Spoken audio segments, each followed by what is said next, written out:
An electron of mass m, एक electron है जिसका मास m है और एक फोटोन है जिसका mass and photon have same, electron of mass m and photon have same energy. अच्छा, इलेक्ट्रॉन का मास m है और फोटोन का एनर्जी जो सेम है E।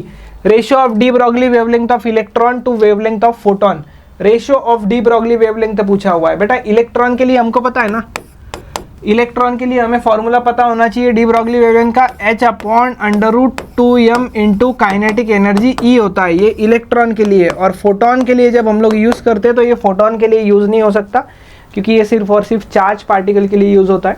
तो वो चार्ज पार्टिकल के लिए यूज़ होता है, तो फोटोन के लिए क्या यूज़ कर सकते हैं हम लोग? फोटोन के लिए लैम्बडा इक्वल्स टू h/p। ये किसके लिए होता है? ये फोटोन के लिए होता है, लैम्बडा इक्वल्स टू h/p। यहाँ तक तो सब सही है। और क्या कर सकते हैं सर, और क्या कर सकते हैं? और सिंपल क्या कर सकते हैं इसको, क्योंकि हमें तो एनर्जी चाहिए ना।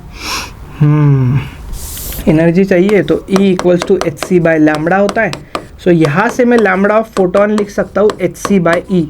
हाँ, ये सब सही है, ये हम लिख सकते हैं, ये हम लिख सकते हैं। फिर इसका रेशियो लेना है, रेशियो लेना है तो बस डिवाइड कर दो। इसका रेशियो चाहिए D Broglie wavelength of electron divided by D Broglie wavelength of photon. Electron के लिए h divided by √2m into E divided by, इनके लिए है hc/E। ठीक है, ठीक है, h से h कैंसल। बेटा ये जो E है ना, तो इसको √E इंटू √E लिख सकते हो, तो ये √E ऊपर बचेगा, नीचे बचेगा c into √2m, √E/2m under root में आएगा, ये ऑप्शन C आएगा।